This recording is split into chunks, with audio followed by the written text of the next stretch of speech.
Welcome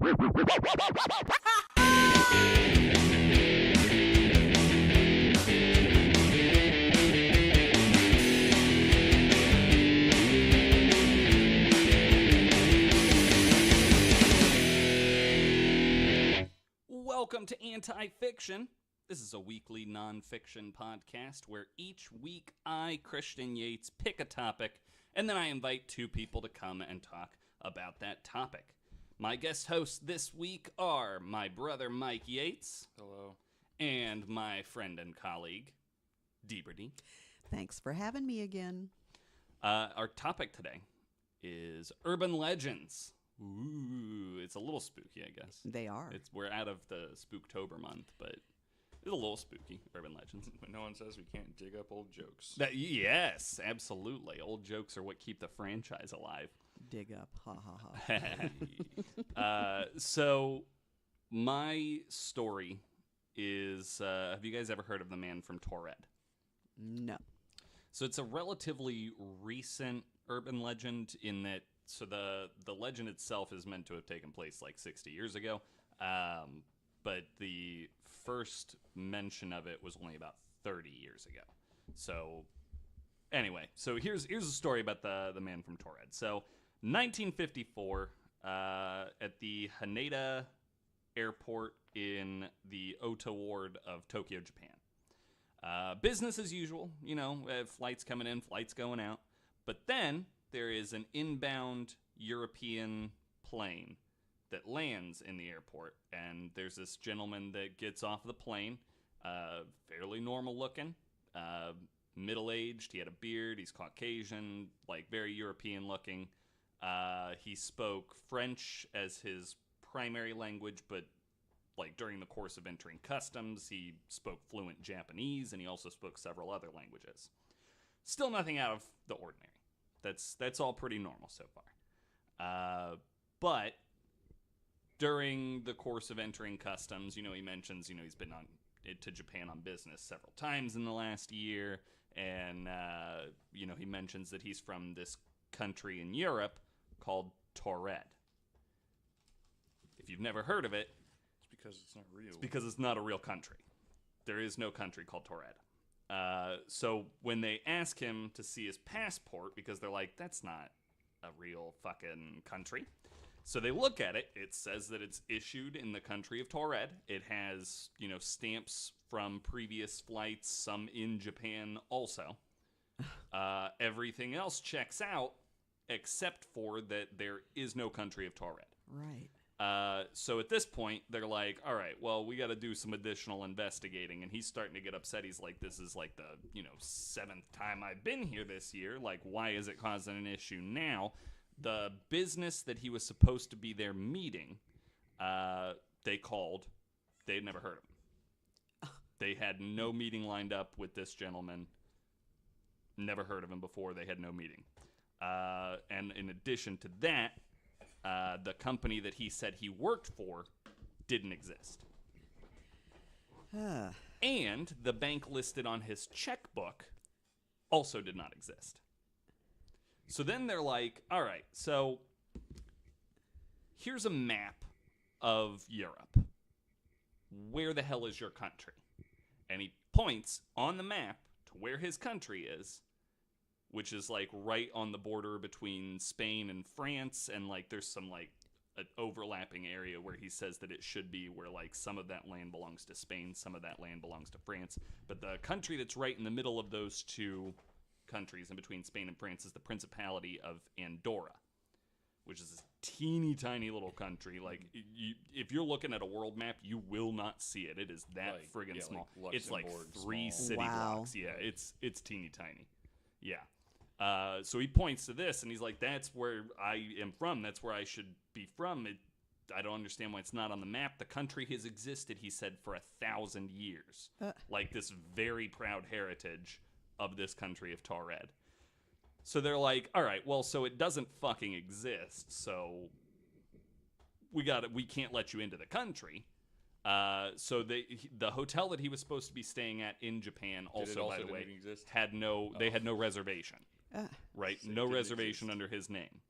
But so they put him up in a hotel and had immigrations officers posted outside of his door while they continued their investigation.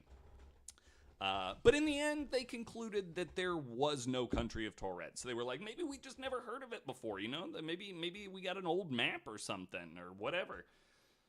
But they could find no information, so they were just going to ask him to kindly leave the country. They go back to the room that they had put him in, and he's not there. 2 immigration officers outside of his door, no signs of an escape out a window or anything like that. Just gone, disappeared. In addition to that, all of the documentation that they had confiscated, his ID, right. passport, all of those things disappeared from the evidence locker. Right? So that was it. That was the end of the story. He just vanished into thin air. So there's no, it's an urban legend because that would make the headlines in the news. Yes. That should be talked about, even in 1954. Some paper somewhere should have an article about it. There's not.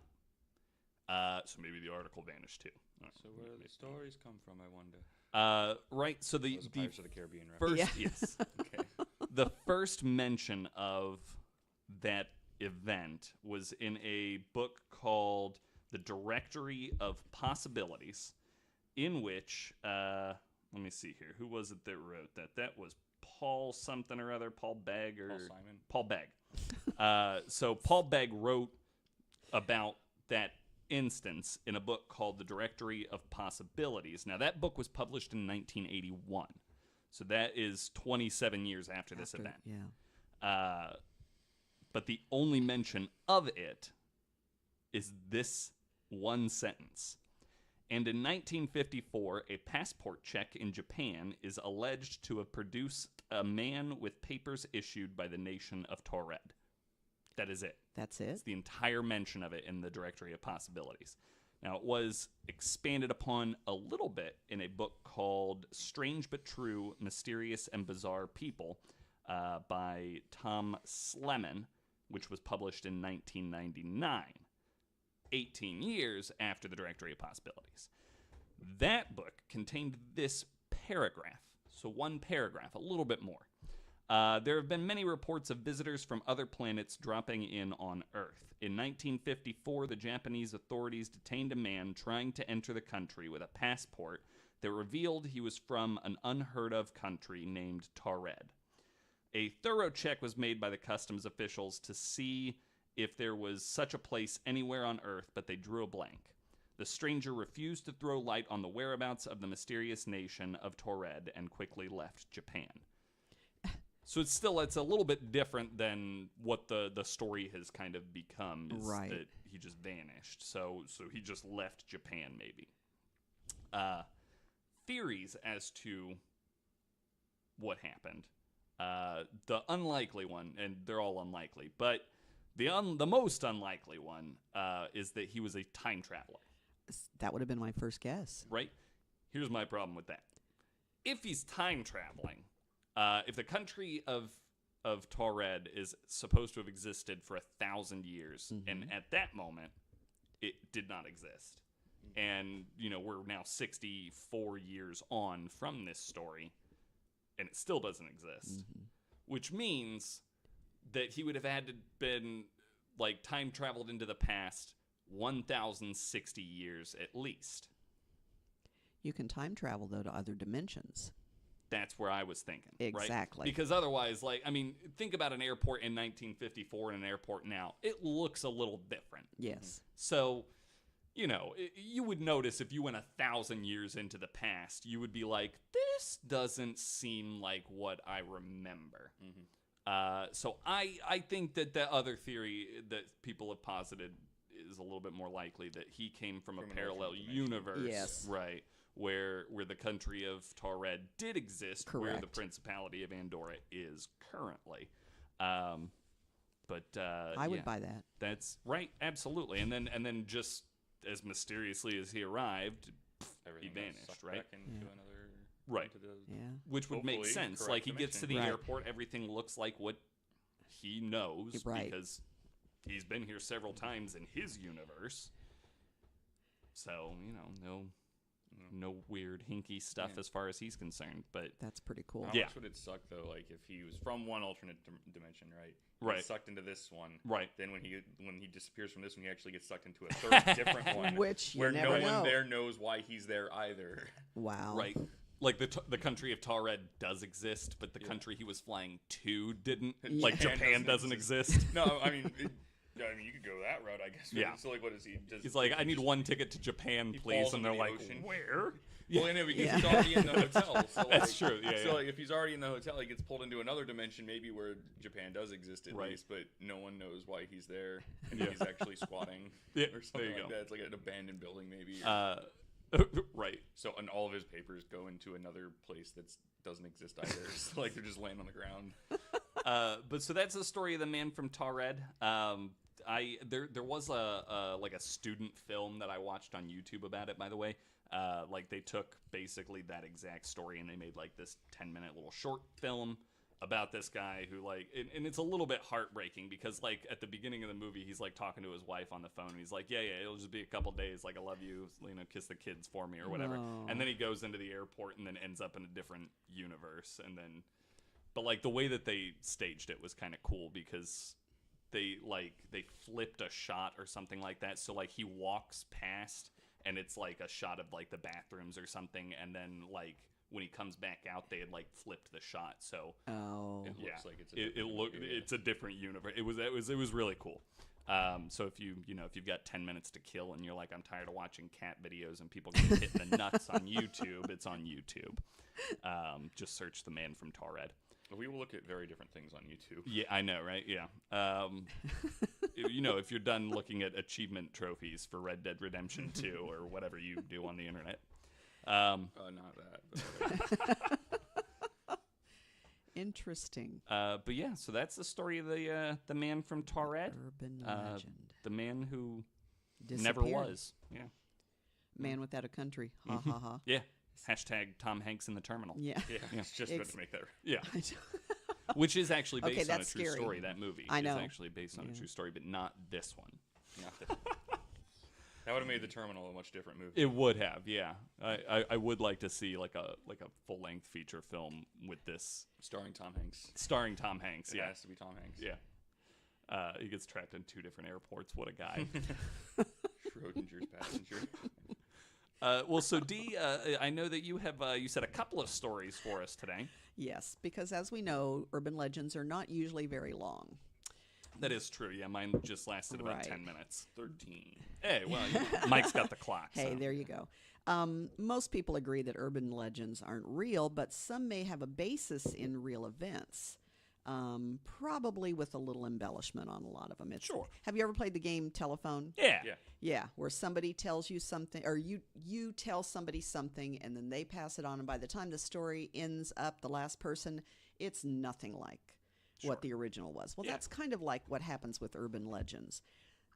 Something happens, and they just get bigger and bigger, or they just get weirder and Well, yeah, weirder. it's like when I did the Hookman story. Oh yes, that's a classic. Yeah, and they talked about how like it was probably just distorted rememberings of like other Lovers Lane murders or something like that. Well, like, and that's the because thing. memory is very reliable. Yeah, Yeah, sometimes, sometimes, but yes. that's why eyewitnesses are always key pieces of evidence. Yeah, right. Not so much. They're finding that out a lot. But yeah, so based on some of these events, we hear these stories all the time. This one freaked me out. Okay. This one really freaked All right. me out. It's a story that goes that this girl one night was home by herself with her faithful dog. There were no other Okay. people around. And everything was fine, and they hadn't, she watched TV, and then it was time to go to bed. And she wasn't really scared, but she was a little, I'm here by myself. So she had the Right. dog come in and sleep by her bed. Yeah. Went to sleep, everything was fine. In the middle of the night, she wakes up to the sound of dripping coming from her bathroom.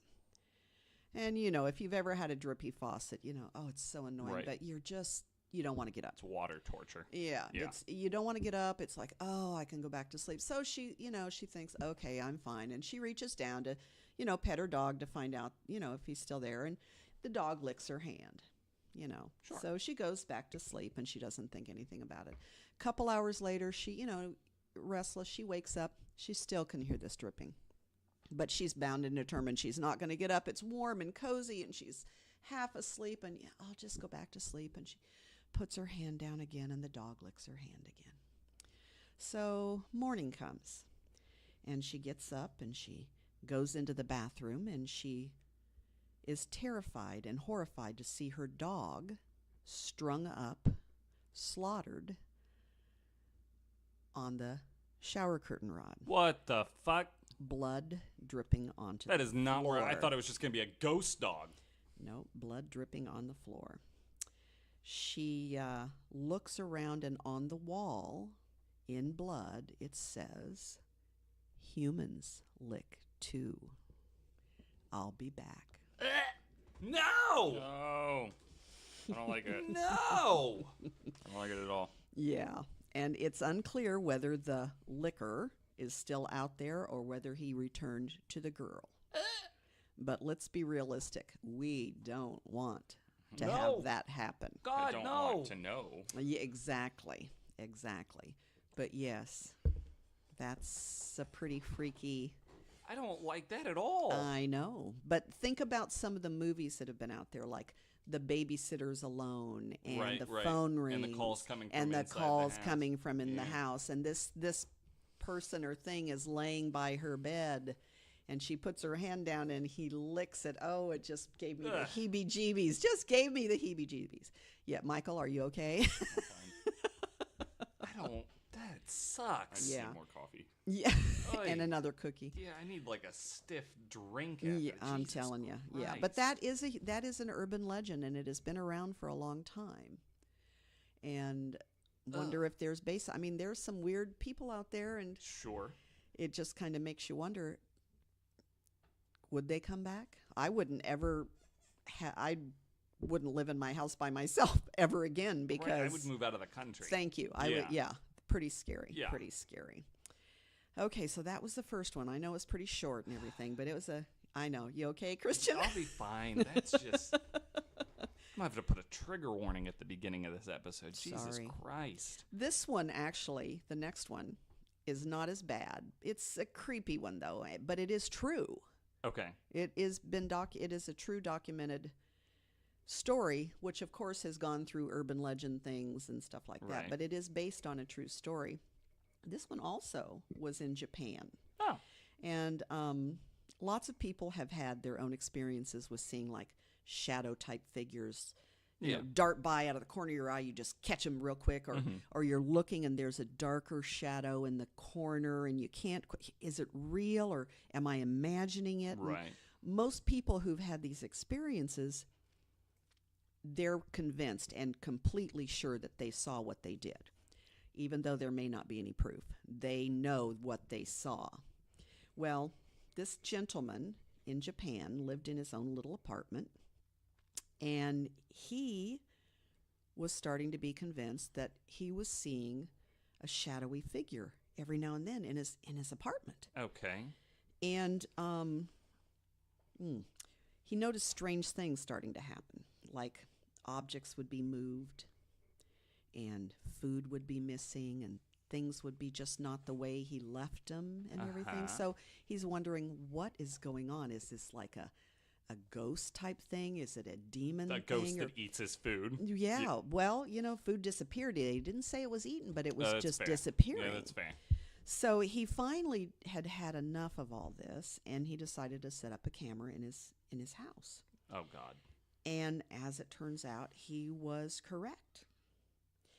He saw, as he was reviewing the footage, this tiny, frail little woman Oh, fuck. creepily crawl out of his cupboard in his fuck. kitchen and start using things in his apartment. I've seen this video. Eating I his feel food, like I have too. eating his food, using his stuff, And so he wasn't crazy, but the creepiest part about the whole thing is when he was reviewing the footage, she was still in the house.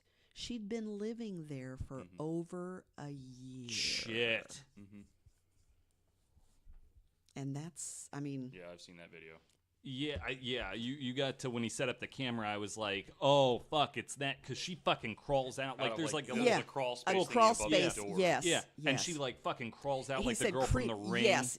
And in the video, like, He even gets gets up up a glass of water in the Yes. middle of the night, She and just she hides hides behind the and- couch. Yes. Yeah, I saw Yeah, that. I've seen that video many times. So think about that. I mean, that really happened, but think of all the urban legends that have Oh, gone yeah. on from that one. But Yeah. lived there for over a year, that Yeah. just makes my skin... Well, because he thought his girlfriend was sleepwalking and eating his food in the middle of the night. Right. Isn't that something? Yeah. Isn't that That's- something? Yeah. I do not. But she was out and about. That's why he kept thinking he saw a shadowy figure too. I Right. mean, like you said, she got up. He got up, and she was out. But the way she crawls out of the It's cupboard, like something out of The Ring. I don't yeah, like it. Yeah, not it's- good. Anyway, so those are my two, So, listeners, check your cupboards. Make sure that you don't have a homeless woman living in them. and make sure there's nobody. Well, she's under not your homeless because no, she's she living did. in your I home. was going to say she's not homeless. And Shit. make sure that if it's your dog that sleeps beside your bed, it's really your dog We sleeping actually had, beside your bed. So squatters reminds me of when we Andy and I used to live in this apartment complex nearby here. And one of the whole buildings burned down. Oh. Yeah. Because somebody was squatting in that apartment Oh. and like left a space heater on or something. It burned down the whole thing. Jeez. Wow. So, squatters are a real problem. So check your cupboards. Yeah. Check your vacant neighbors' Houses. Yeah. Ugh. Just periodically. Well, Mike, I understand that you have a story to tell us as well. A very last minute story. A very last minute story. I'm sure it'll Mike, be great. Mike didn't know that he was going to be on this episode until yesterday. When Christian texted me. I also didn't know that we were doing this at noon today. I thought we were doing it at 2 until Christian texted me at quarter after noon. He was like, hey, are you on your way? And I'm like, Yeah, that is my bad. yeah. And that explains it. Yeah. There. When I asked him to be on the episode, I forgot to include a The time. noon. Yeah. That is my bad. But you got a story, and I'm happy to hear that. Yeah, it's the Atari Graveyard. Okay. The Atari Graveyard. The Atari video game burial was a mass burial of unsold video game cartridges, consoles, and computers in a New Mexico landfill site undertaken by American video game and home computer company Atari Incorporated. And that allegedly happened in 1983. Up until 2014, the goods buried were rumored to be unsold copies of E.T. the Extraterrestrial, Which was a great video game, by the way. No, it was one of the horrible. biggest okay. commercial failures in gaming history, and often cited as one of, if not the worst video game ever released. It was like somebody was supposed to make a video game based on the movie E.T. Right. And then It just was garbage. yeah, in but every but facet. they didn't actually go see E.T. Oh. They had a friend go see E.T. Oh, It's really basically they had Andy stoned describe the Like- plot. Of I was gonna E.T. say. I was Yeah. just gonna say. It's like when It's Andy like described Yes, it's like when we have Andy describe movies. that she's never Yeah, seen. Yeah, Andy And- describes the plot of E.T. and someone made a video game based off of that description. Yes. But maybe it's even an instance where Andy did see E.T. but was purposely making it sound ridiculous. Correct. Yeah, that's Specifically also as possible. a joke, that's and then the funny. person There's took something it about the moon and seriously. collecting items to phone somebody. I don't know. I don't know. I don't fucking know. And they're like, "This is gold. I can make a video game off of this." And it's like, no. First of all, it wasn't gold in the first place. Oh And, my. Yeah. And most video games based off of movies and stuff are usually bad to begin with. Okay. So the fact that this one's just that bad, This started kinda, the precedent. This is one that you have to really be bad for you to I already under the qualification of being a game based off a movie be considered one of the worst games ever made. Yeah. wow. I had no idea. Yeah, it's critically acclaimed as one of the worst video games ever No, made. but I mean, I had no idea there was an Atari Graveyard. Yeah. Yeah. Also, Oh, yeah. also reportedly in the graveyard are a bunch of Atari 2600 ports of Pac-Man. We got too many. People don't like Pac-Man as much as we thought. Yeah. Lower the price. Yeah. They could have lowered the price. Since also that was around a time I think when different systems were coming out, so they brought out. I could be wrong about this about around the timeline because I think the NES was coming out around that time. So they made a bunch of games for a system that no one was buying anymore. Got it. So since the burial was first reported in the press, there had been doubts as to the veracity and scope, leading it to be frequently dismissed as an urban legend. Whoa! In either case, it's almost like that's the topic. Oh man! So I think I did it on purpose. In either case, the event had become a cultural icon and a reminder of the North American video game crash of 1983. It was the end result. There was a video game crash. Oh yeah, I mean with the recession. People in weren't. The 80s. They video games got hard because it was a luxury item essentially. I was a mom with 3 kids. I didn't have time for video games, so I didn't realize there was a crash. Yeah. Well, how many movies did you go see in the 80s? None. Exactly. Right? Yeah. Exactly. Yeah, people weren't spending as much on entertainment. I didn't have time. Right. Yeah. So it was the end results of a disastrous fiscal year, which saw Atari Incorporated sold off by its parent company, Warner Communications. Though it was believed that millions of copies of E.T. were disposed of in a landfill, Atari officials later verified the numbers to be around 700,000 cartridges of various titles, largely including E.T. Largely including. Various titles, but E.T. being the standout. Oh, wow. In 2014, Fuel Industries, Microsoft, and others worked with the New Mexico government to excavate the site to validate the contents of the landfill as part of a documentary called Atari Game Over. That's a great title. On April 2016, or April 26th, 2014, the excavation revealed discarded games and hardware. Oh. Only a small fraction, about 1,300 cartridges, were recovered during the excavation period, with a portion given for curation and the rest auctioned to raise money for a museum to commemorate the burial. Oh my God. I mean, they couldn't have been playable anymore. So. No. Oh, who knows, man? Atari. I mean, maybe. Yeah, they used but to make that's the wrong takeaway. 1,300 cartridges were found out of the reported 700,000. Yeah, that is true. Well, but listen, that's all that was found. Yeah, that's what I'm saying. What if they were like, we can't just have one grave, you guys? Well, come on. We got to spread these out. This is the E.T. grave. This is the Pac-Man grave. Well, what they need to do is, check. They checked New Mexico. Now we need to hit Nevada. And Colorado and California. There's a lot of places to hide things in New Mexico. Let me tell you. That is true. Just watch Breaking Bad. I lived in New Mexico. There's a lot of places. I mean, you just ask the people in Roswell if there's spots to hide places. Go down south. I'm telling you, the desert, big time. Because there was also, this is a slight segue to something completely unrelated, but there was a guy on YouTube who was like a cave explorer guy. And there was some. It's in Carlsbad Caverns. They dumped him in Carlsbad Caverns. No, he was commenting on this video about someone asking what the weirdest things they ever saw was, and he was talking about some odd M-shaped cavern, like it looked like cut, but it was natural or something like that, that. It was weird, is what the point was, and he said he was getting a real weird feeling just being around it. Like he started not feeling well. Then no one believed him, so he's like, okay, I'll go back and find it again. Don't worry, guys. He goes back and a couple times he's like, I can't find it. I'm gonna go one more time, and then disappears. It was a portal. Yeah, and no one ever saw him, and that was in New Mexico. I'm pretty sure that was in New Mexico. Oh yeah.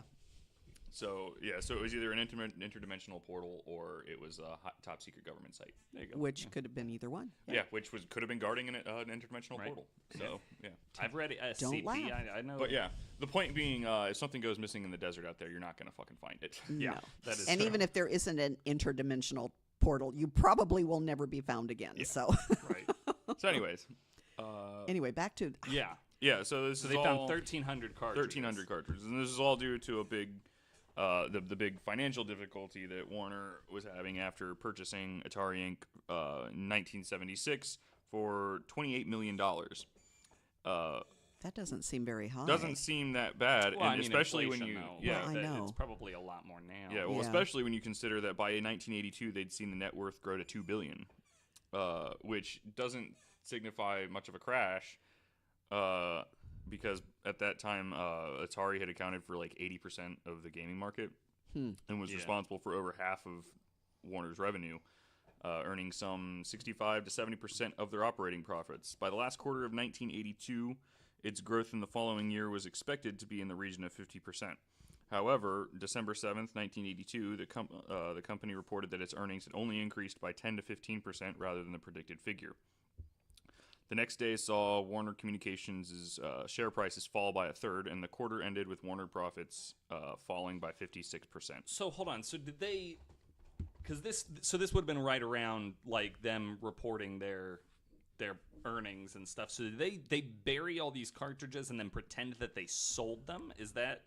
Not sure. We'll get to that.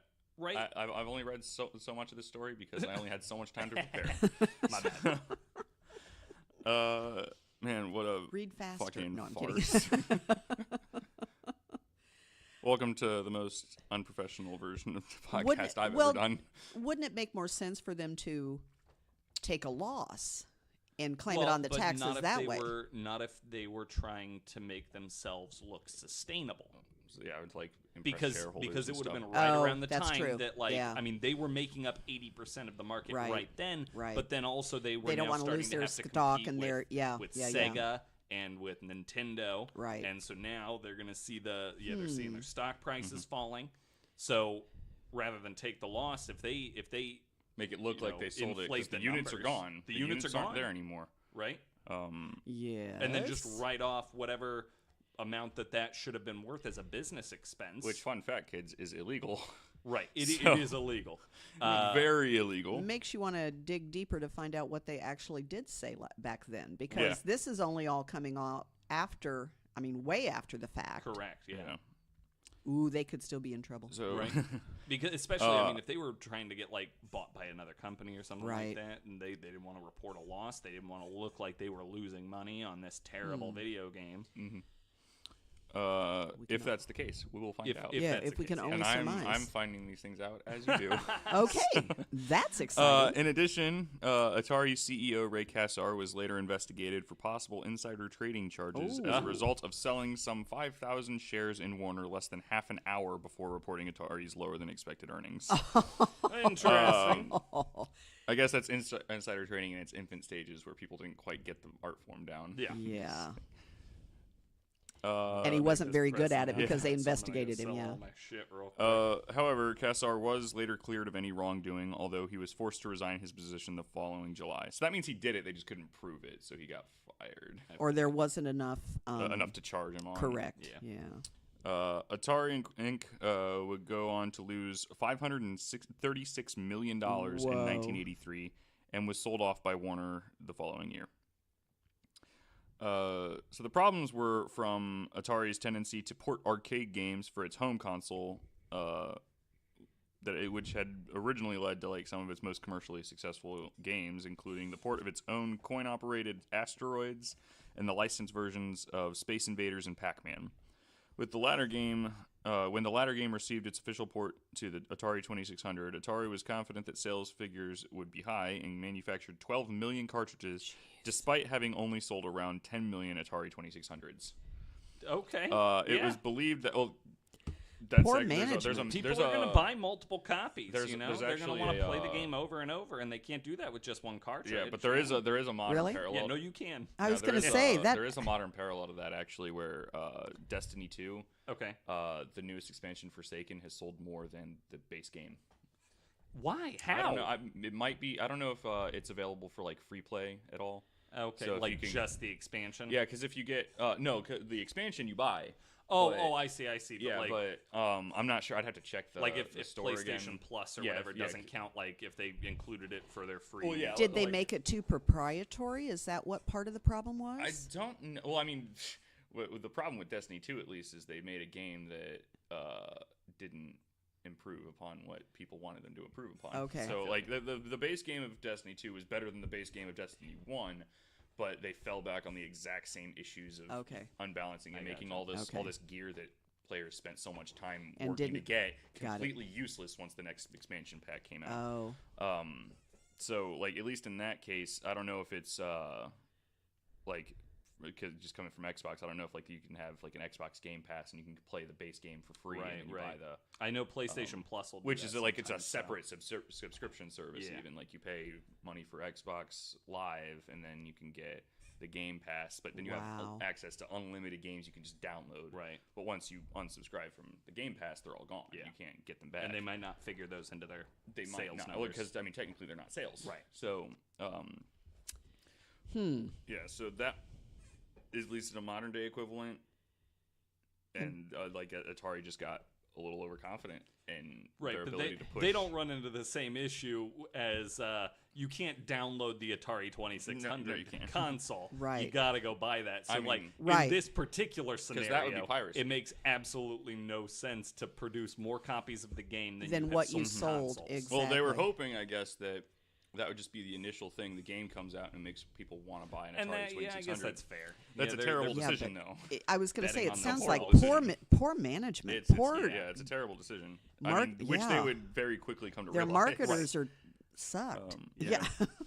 Because it was believed that the game would be successful enough not only to earn an estimated $500 million, but also boost the sales of the console itself. They thought that game was gonna By be that several successful. million. Yeah, they thought they'd be able to sell. Well, remember, this several is million infancy. more This is infancy of of video video gaming and games, stuff. true. Yeah. Trade in It is general. true. Yeah. Which nowadays you can do that because games are better. Right. But back in the day, it was still like I don't know exactly what it was. It was still like not a very. It was a common niche thing. market. Yeah, it was a very niche Yeah. market. So yeah, because they're also expecting to boost sales of the console by several million as gamers sought to play the home conversion. However, the finished product released in March of 1982 was critically panned for its poor gameplay, and although it became the console's best-selling title after shipping 7 million units, it still left Atari with over 5 million unsold cartridges. Ouch. A problem compounded by the high rate of customers returning the game for refunds. Yep. Yo, boy. Further to the problems caused by Pac-Man's underwhelming sales, Atari also faced great difficulty as a result of its video game adaptation of the film E.T. the Extraterrestrial. The game, also titled E.T. the Extraterrestrial, was a result of a deal between Warner and the film's director Steven Spielberg, and was an attempt to follow on the success of Atari's Raiders of the Lost Ark, another film-based game. It was later reported that Warner had paid $20 to $25 million for the rights, which was at the time quite a high figure for video game licensing. Yeah. The task of developing the game fell on Howard Scott Warshaw, the programmer for Raiders, but due to lengthy delays in this licensing rights, Warsaw had only 5 weeks to make the full game to make Oh. sure Atari could sell it during the upcoming holiday Oh, period. my. Jesus. No wonder. Yeah, the rushed development resulted in lackluster gameplay, and on release, the game was critically panned and is now seen as one of the worst ever made. Atari manufactured 5 million cartridges for the game. However, upon its release in December 1982, only 1.5 million copies were sold, leaving Atari still holding on to over Jeez. half of the game cartridges. Billboard magazine's Earl Page reported that the large number of unsold E.T. the Extraterrestrial games, along with an increase in competition, prompted retailers to demand official return programs from video game manufacturers. The failures of these titles were further compounded by Atari's business dealings from 1981.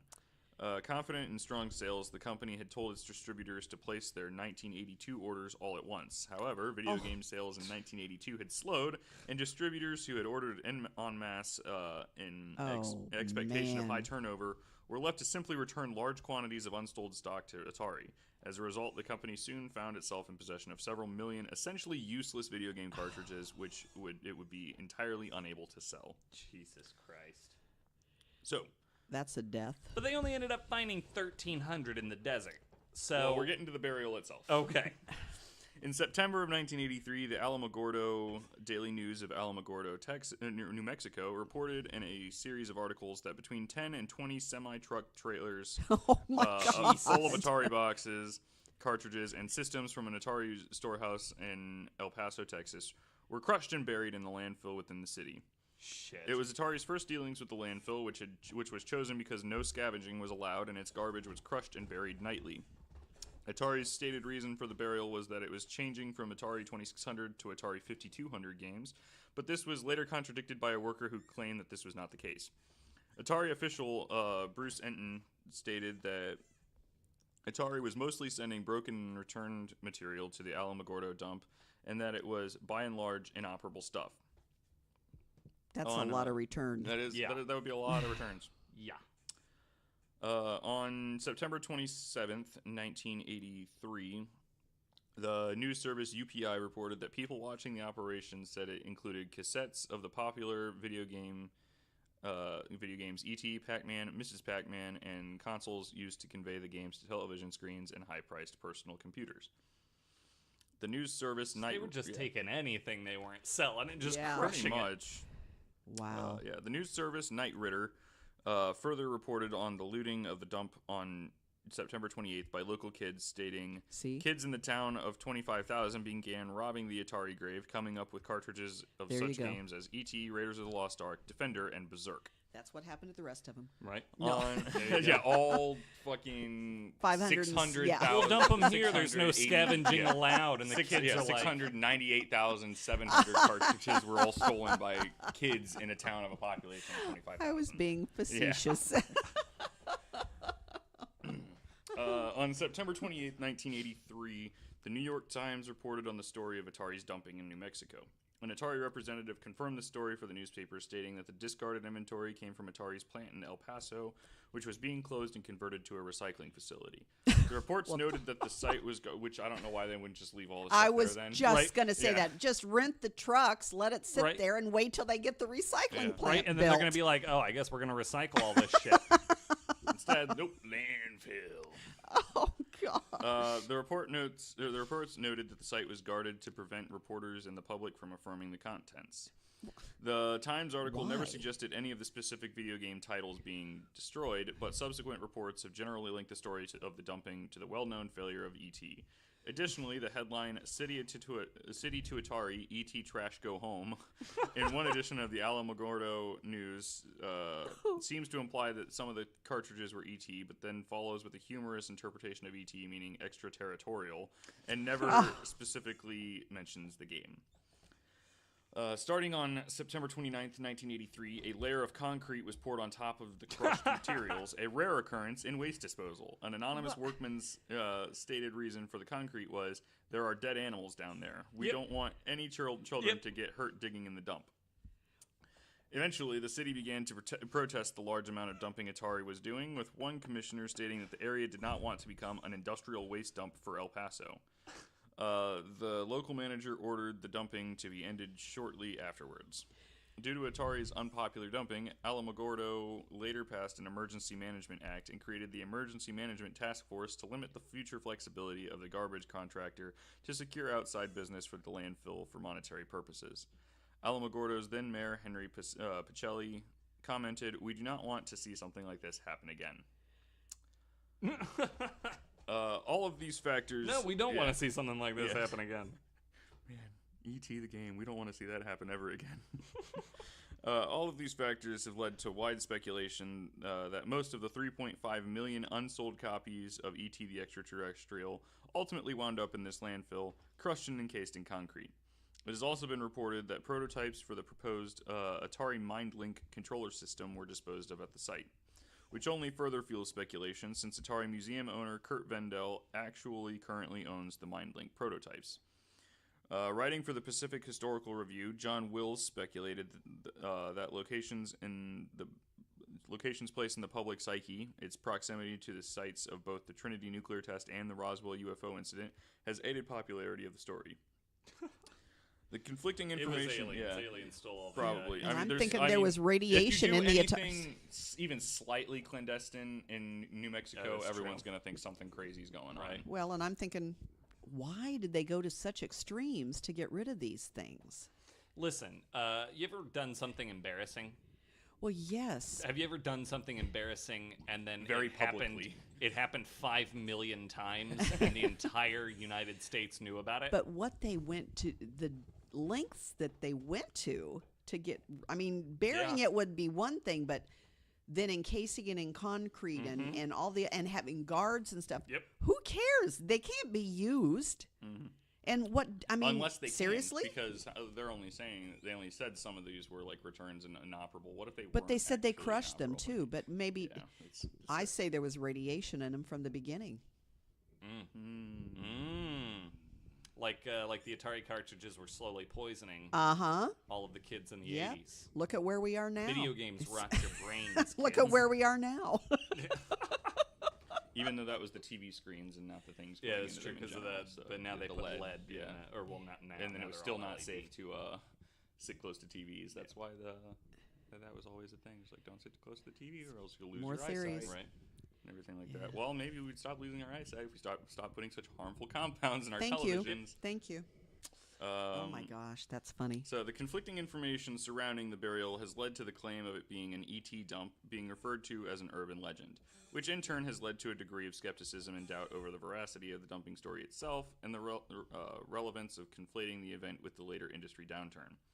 As recently as October of 2004, Howard Scott Warshaw, the programmer responsible for E.T. the Extraterrestrial game, expressed doubts that the destruction of millions of copies of the game ever took place. Warshaw also believes that Atari's downfall was more of a result of their business practices, including alleged block booking of poorly selling games with successful ones when dealing with distributors than any specific failed games.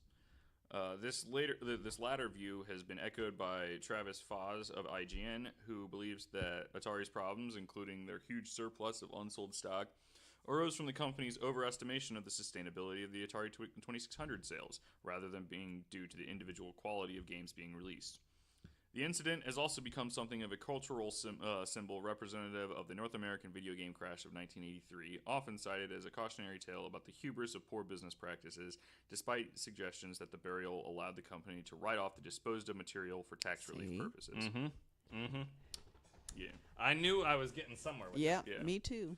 So on fast forwarding a bunch, on May 28th, 2013, the Alamogordo City Commission granted Fuel Industries, a Canadian entertainment company, 6 months of access to the landfill to film a documentary called Atari Game Over about the burial and to excavate the dump site. Xbox Entertainment Studios planned to air this documentary series as an exclusive to the Xbox One and Xbox 360 in 2014 as part of a multi-part documentary series being produced by Lightbox, a US-UK production company. Though the excavation was momentarily stalled due to a complaint by the New Mexico Environmental Protection Division Solid Waste Bureau, that's a mouthful, citing potential hazards. I think they're working on it. Yeah. That was an Iron Man reference. The issues were resolved in early April 2014 to allow the excavation to proceed. Excavation started on April 26, 2014 as an open event to the public. E.T. Oh my God. all the help they can get. Everybody grab a pickaxe. Yeah. Sell popcorn. E.T. the extraterrestrial designer Howard Scott Warshaw, Ready Player One author Ernest Cline, and film director Zach Penn attended the event as part of a documentary about the burial, as did local residents such as Armando Ortega, a city official who was reportedly one of the original children to raid the dump in 1983. Man, moving on up. Wow. First you're a video game grave robber, And now you're a politician. Well, I mean, That makes so much that- sense. yeah. That makes Let's be so realistic. much I sense. think that's I not was too gonna- I was- far-fetched. I was a lot more surprised at the beginning of that sentence than I was at the end of it. Ortega stated that although he and his friends found dozens of quality games, they gave the ET cartridges away because the game sucked.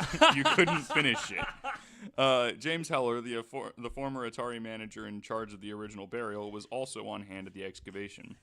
Heller revealed that he had originally ordered the site to be covered in concrete. Contrary to the urban legend that claimed millions of cartridges were buried there, Heller stated that only 728,000 cartridges were buried there. Remnants of E.T. and other Atari games were discovered in the early hours of the excavation, as reported by Microsoft's Larry Hryb. That's a weird H-Y-R-B. That is a weird name. A team of archaeologists.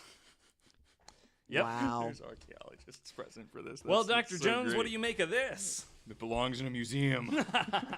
And they sold it Yeah. to a museum. X never marks the spot. Yeah. A team of archaeologists was present to examine and document the Atari material unearthed by excavation machinery. Oh my God. Andrew Reinhard, Richard Rothaus, Bill Carraher, with support from video game historian Ryford Guines and historian Brett Weber. Only about 1,300 cartridges of the estimated 700,000 were removed from the burial, as the remaining materials were deeper than expected, which made them more difficult to Okay. access, according to Alamogordo Mayor Susie Galea. The burial was refilled following the event. Joseph Lew And they poured more concrete on top. The burial, yeah. So Joseph Oh my Lewandowski, who had worked to arrange the unearthing with the city, said that this was a one-time shot to recover materials from the site, as they do not expect the city to agree to a similar event ever again. The documentary Atari Game Over, which features the burial site and its excavation, was released on November 20th, 2014. If you care to watch it, I might actually go watch that at some point. Right. That's That does sound super interesting. funny. Yeah, so of the recovered materials, a fraction has been given to the New Mexico Museum of Space History for display, and another Space 100 history. to the documentary producers Lightbox and Fuel Entertainment.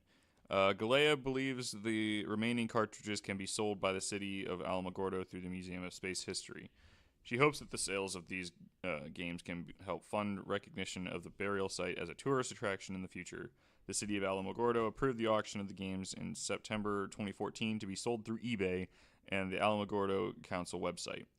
I think one's going to get more traffic, though. Yeah, probably. As of September 2015, over $107,000 has been raised through the sales Holy of about shit. 880 unearthed cartridges. So do Jesus. that math real quick. 107,000 divided by 880. What do they sell? Oh, that says in the next sentence. With one ET copy selling for more than 1,500. About 300 cartridges remain to be sold at a later Wow. date, given the historical value of the cartridges.